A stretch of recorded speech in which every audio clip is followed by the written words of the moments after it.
నమస్తే, welcome to సత్యాగ్రహి. నేను శివాని. తెలంగాణపై బీజేపీ దృష్టి పెట్టింది. ఇప్పటికే నాయకుల మధ్య విభేదాలతో పార్టీకి నష్టం జరుగుతోందని భావించిన బీజేపీ పెద్దలు వెంటనే రంగంలోకి దిగారు. గల్లీ నేతల గొడవలకు చెక్ పెట్టేందుకు వ్యూహం మార్చారు. పార్టీ కంటే ఎవరు ఎక్కువ కాదు, మారకపోతే ఆల్టర్నేటివ్ లీడర్లను వెతుక్కుంటామంటూ కేంద్ర నాయకత్వం తెలంగాణ బీజేపీ కీలక నేతలకు మైండ్ బ్లోయింగ్ హెచ్చరికలు కూడా జారీ చేసిందంట. అసలు తెలంగాణ బీజేపీలో ఏం జరుగుతోంది? కేంద్ర నిఘా నివేదికల్లో తేలిన సంచలన విషయాలేంటి?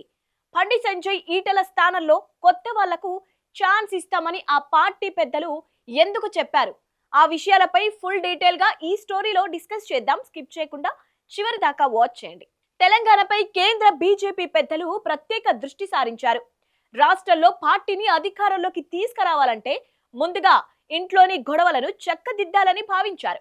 అందుకే కేంద్రం కనుసైగల్లో నడిచే పలు కేంద్ర నిఘా సంస్థలు ప్రత్యేక బృందాల ద్వారా రహస్య నివేదికలను తెప్పించుకున్నట్లు తెలుస్తోంది.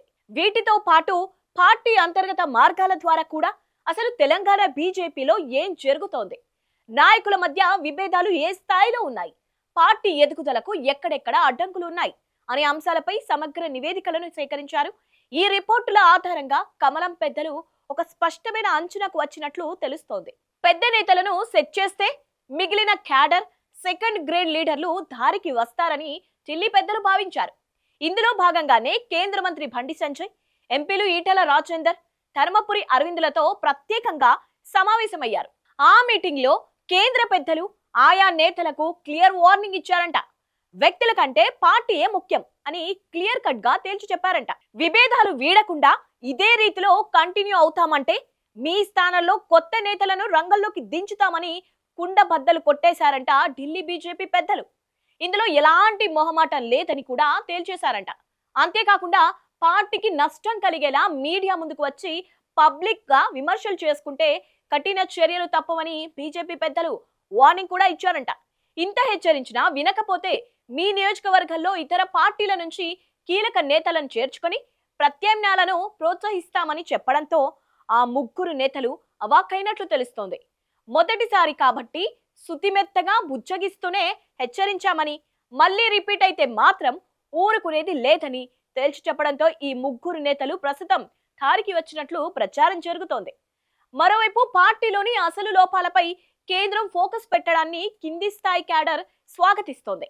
అయితే కార్యకర్తలు పార్టీ పెద్దల ముందు కొన్ని కీలక డిమాండ్లు ఉంచుతున్నారు. కోవట్లకు చెక్ పెట్టాలని డిమాండ్ చేస్తున్నారంట.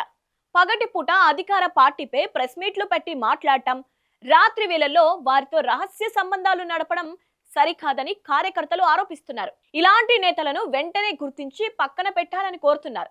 కేవలం ప్రకటనలకే పరిమితం కాకుండా కాంగ్రెస్ ప్రభుత్వంపై ప్రజల్లో ఉన్న వ్యతిరేకతను వాడుకుంటూ సీనియర్ నేతలు క్షేత్రస్థాయి పర్యటనలు, ఆందోళనలు చేపట్టాలని వారంతా డిమాండ్ చేస్తున్నారు. ఇదంతా చూస్తుంటే తెలంగాణపై బీజేపీ ఎంత సీరియస్ గా ఉందో ఈజీగా అర్థం చేసుకోవచ్చు. జాతీయ నేతల వరుస పర్యటనలు కూడా ఇందుకు నిదర్శనం. ఇప్పటికే ప్రధాని మోదీ ఒక రోజు పర్యటించి నాయకులకు దిశానిర్దేశం చేస్తే, బీజేపీ జాతీయ అధ్యక్షుడు నితిన్ నబీన్ 3 రోజుల పాటు రాష్ట్రంలో పర్యటించి కీలక నేతలకు పలు సూచనలు, సలహాలు ఇచ్చారు. త్వరలోనే కేంద్ర రక్షణ మంత్రి రాజ్నాథ్ సింగ్, జేపీ నడ్డా, అమిత్ షా వరుసగా తెలంగాణకు రానున్నారు. అంతేకాకుండా రాష్ట్రంలో అధికారం సాధించేందుకు ఆర్ఎస్ఎస్ అగ్రనేతలతోనూ బీజేపీ పెద్దలు పలుమార్లు సమావేశమై వారి సలహాలు, మార్గదర్శకాలను స్వీకరించారు. పక్క రోడ్ మ్యాప్ తోనే జాతీయ నేతల పర్యటనలు, నాయకుల ప్రక్షాళన జరుగుతోందని రాజకీయ విశ్లేషకులు భావిస్తున్నారు. మొత్తానికి అంతర్గత కుమ్ములాటలకు చెక్ పెట్టి కోవట్లను ఏరిపారేసి తెలంగాణలో పార్టీని పటిష్టం చేయాలని బీజేపీ అగ్ర నాయకత్వం కంకణం కట్టుకుంది. మరి కేంద్ర పెద్దల సీరియస్ వార్నింగ్ల తర్వాత తెలంగాణ బీజేపీ నేతల తీరు మారుతోందా? ఢిల్లీ స్కెచ్ ఎంతవరకు పారుతుంది అనేది వేచి చూడాలి. ఈ వీడియో నచ్చినట్టయితే లైక్ చేయండి, షేర్ చేయండి. ఇలాంటి పొలిటికల్ అప్డేట్స్ కోసం మా ఛానల్ని ఇప్పుడే సబ్స్క్రైబ్ చేసుకోండి.